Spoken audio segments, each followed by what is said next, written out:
My last video was showing you guys a couple helpful hints on how to take down a garden. I took down a very small garden, and as you can see, I got some tomatillos, I got a whole bunch of little potatoes, I got some beans, I got some little carrots. And in this video, I'm going to talk about the final process that I do, especially in this garden here. And that is getting my winter composter ready. So that's what we're going to do right now. So the first thing I do is I just set the composter on the ground where I'm going to have it, and then I wiggle it back and forth so I can have an impression on how big it is.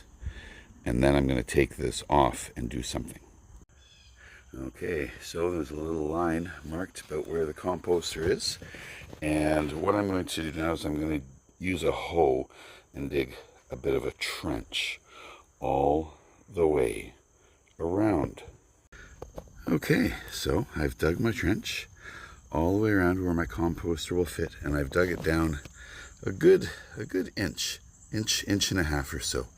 Now, can anyone think why I would do that?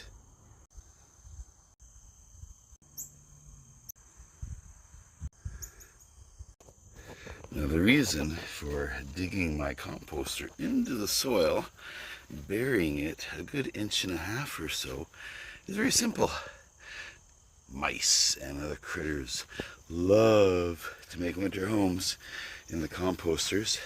Sometimes I surround them with bricks. This year, I've used a lot of my bricks in making my pathways. So, this year I've decided I'm going to bury it.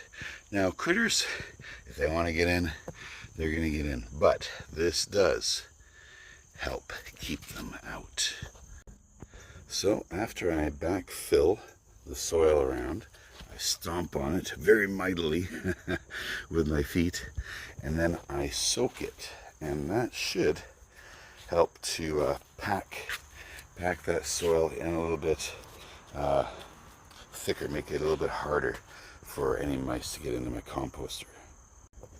Now, I actually don't start putting table scraps in here until about November, but until then, this is what I do put in there. These are my tomatillo stalks, these are some bean stalks, and these are potato plant stalks. And by putting a nice thick layer at the bottom of my composter, that helps keep oxygen in there to help with the compost.